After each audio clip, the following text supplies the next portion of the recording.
بچوں کو دعائیں بڑوں کو سلام. فضا ہے میرا نام. آپ دیکھ رہے ہیں مارننگ وتھ فضا. آج ہمارے پاس زبردست گیسٹ ہیں. میرے انٹرو میں ہی میرے سامنے سٹارٹ میں بیٹھے ہیں. ٹک ٹاک پہ بہت زیادہ وائرل ہیں, بہت پسند کرتے ہیں لوگ ان کو. اور ان کی جو ایک یونیک بات ہے نا, حافظ ارحم جو ہے میرے ساتھ موجود ہیں, ہے نا جی. تو یہ جو کرتے ہیں, یہ کیا کرتے ہیں, یہ کمال کرتے ہیں. یہ کسی بھی رش والی جگہ پہ جاتے ہیں, اسٹیشن پہ جاتے ہیں, بس اسٹاپ پہ جاتے ہیں, اور ایک دم سے نا تلاوت شروع کر دیتے ہیں. قرآن پاک کی تلاوت پڑھنا شروع کر دیتے ہیں, اور اتنی خوبصورتی سے تلاوت کرتے ہیں کہ سارے کے سارے اٹینشن ہو کے نا تو ان کو دیکھنا شروع کر دیتے ہیں. اور وہاں کا سما بن جاتا ہے, ماحول بدل جاتا ہے. کوئی ان کی ویڈیوز بنا رہا ہوتا ہے, کوئی ان کے ساتھ تلاوت کرنا شروع کر دیتا ہے. اور جیسے بھی افراتفری کا جو ماحول ہوتا ہے, جیسے اسٹیشنز پہ آپ کو پتہ ہے کیسا ہوتا ہے, تو سارے ان کے گرویدہ ہو جاتے ہیں. ویلکم. جزاک اللہ. آپ کو پتہ ہے میں ایکچولی ناشتہ کر رہی تھی تو منہ میں لقمہ بھی تھا, مزہ بھی لے رہی تھی ناشتے کا, اور ناشتے میں کھائی تھی دال چاول. کیا میں آپ کو بتاؤں, کیا زبردست ہمارے آفس میں دال چاول بنتی ہے. کالے مسر تھے, چاول تھی, وہ کھایا میں نے. اور آپ کو تڑپ ہو رہی ہوگی جی بالکل کہ ایسے ناشتے جو میں کر رہی تھی وہ آپ کیوں نہیں کرتے. آپ تو پراٹھا کھا کے آئے ہوں گے. میں خود کرتا رہتا ہوں الحمدللہ, ہمارے گھر پکتے ہیں. اچھا, ناشتے میں کرتے اس طرح؟ جی ناشتہ بھی ایسے ہی ہوتا ہے. چاول گھر امی چاول ہی پسند کرتے ہیں. اور جو رات کا بچ جائے تو صبح صبح ناشتہ کر لیتے ہیں. ہاں, میں تو خاص طور پہ پراٹھا اور انڈا ہی کھاتا ہوں. ویسے امی پسند کرتی ہیں کہ چاول ہوں اور ساتھ. الحم صحت تو تمہاری پراٹھا انڈے والی لگ نہیں رہی ہے. صوفہ تو میں نے غلطی سے رکھا ہے تمہارے لیے, تو مجھے تار لگوانا چاہیے تھا. اتنی تو کوئی صحت ہے تمہاری ہے. ایسے چلو پھر اب مجھے بتاؤ اپنے بارے میں, یہ کب سے شروع کیا, یہ آئیڈیا تمہیں کیسے آیا اور کیوں کر رہے ہو یہ؟ بسم اللہ الرحمن الرحیم. سب سے پہلے اللہ کا شکر ہے کہ اللہ پاک نے مجھے حافظ بنایا. اور میں نے شروع سے ہی میرا پلان تھا, سب سے پہلے میں نعت خوانی میں نے شروع کی. اور اس کے بعد جب میں نے 2022 میں اپنی فرسٹ ویڈیو کریٹ کی قاری عبدالرحمن مسعد کی آواز میں, تو وہ ٹک ٹاک پہ بہت وائرل ہوئی. تو اب بھی میں ریسنٹلی ابھی ہنزاب سے آیا ہوں 1 ویک اگو. تو میں نے وہاں بلتت فورٹ پہ قاری عبدالرحمن مسعد کی آواز میں تلاوت کی ہے. تو وہ بھی 3.5 ملین ابھی کراس کر رہی ہے, اور ابھی رک نہیں رہی ماشاءاللہ. تو میں جہاں بھی پڑھتا ہوں الحمدللہ, لوگوں نے وہاں مجھے بہت پریفر کیا. جب میں وہاں قرآن کی تلاوت کرتا تھا, کوئی نعت پڑھتا تھا, تو وہ جو وہاں گائیڈ کرتا ہے بلتت فورٹ پہ سب جو گیسٹ آئے ہوتے ہیں, تو وہ کہتے ہیں آپ ارحم آپ یہاں آئیں, حافظ آپ یہاں آئیں, یہاں بیٹھ کے تلاوت کریں, یہاں ویو اچھا آ رہا ہے. تو بڑا وہاں مزہ آیا مجھے ماشاءاللہ. تو ہمارا بھی ابھی پروگرام کی شروعات ہی ہے, تو کیوں نہ ہمارے شو پہ بھی ہو جائے کوئی خوبصورت سی تلاوت. کون سی سورت کی تلاوت؟ سورہ آل عمران کی تلاوت کروں گا انشاءاللہ. بسم اللہ, شروع کرو بیٹا. اعوذ باللہ من الشیطان الرجیم, بسم اللہ الرحمن الرحیم. الف لام میم اللہ لا. جزاک اللہ. ماشاءاللہ ماشاءاللہ, جزاک اللہ. تو یہ تم کسی سے سیکھتے ہو اس طرح کی قرت؟ نہیں, شروع سے ہی شوق تھا. قاری عبدالرحمن مسعد کی میں نے آپ کو پہلے بھی کہا کہ میں نے تلاوت سنی, اور وہ ٹرینڈنگ پہ تھی سوشل میڈیا پہ. تو میں نے تھوڑی سی اس کی کاپی کی کہ میری کوئی ویڈیو وائرل نہیں ہو رہی, تو میں ان کو ہی کاپی کرتا ہوں.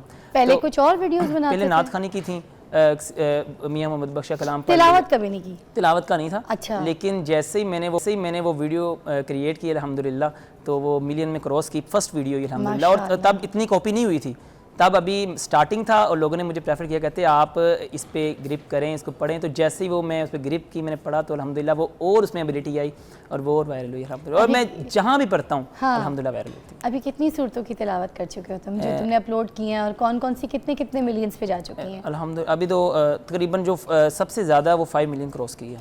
جی الحمدللہ. وہ کون سی ہے؟ وہ ہے سورۃ الغافر کی, سورۃ مومن کی آیات ہیں. وقال فرعون ذرونی, خالد الجلیل کی وائس میں. گھر میں کوئی بیمار ہو, کوئی پریشان ہو, تو کوئی کہتا ہے ہمارے پاس بیٹھ کے ذرا بیٹا تلاوت کر دو؟ جی بالکل. میری دادی اماں مرحوم جو وفات پا گئی ہیں, بہت پسند کرتی تھیں جب پاس ان کے جانا تو انہوں نے تلاوت سننی, انہوں نے فکر آخرت پہ کلام سننا. اور جب میرے پاپا پاس بیٹھے ہوتے تھے, وہ کہتے تھے اپنے بیٹے کو, ان کا نام طاہر ہے میرے ابو کا, تو کہتے تھے کہ ان بیٹے کی آواز پہ نہ جاؤ, ان کے فکروں پہ جاؤ. وہ جو کہنا چاہ رہا ہے, جو کلام ہے نا, اس کی ادائیگی ہے. آواز تو پیاری ہوتی ہے, لیکن وہ کلام ایک ایسا منفرد ہو جائے جو آپ کے دلوں میں موج ہے. تو ایک ان کے الفاظ ایسے ہوتے ہیں کلام کے, وہ اس کا چناؤ کرنا. تو یہ چیزیں کیا بات ہے. ارحم مجھے کوئی نعت شریف بھی سناؤ. تم ویسے بھی میرے پروگرام میں آتے تھے رمضان ٹرانسمیشن میں, اور تب بھی تم نے لوگوں کا بہت. تو آج کون سی تم نعت شریف ہمارے پروگرام میں سناؤ گے؟ میں آپ کو سناتا ہوں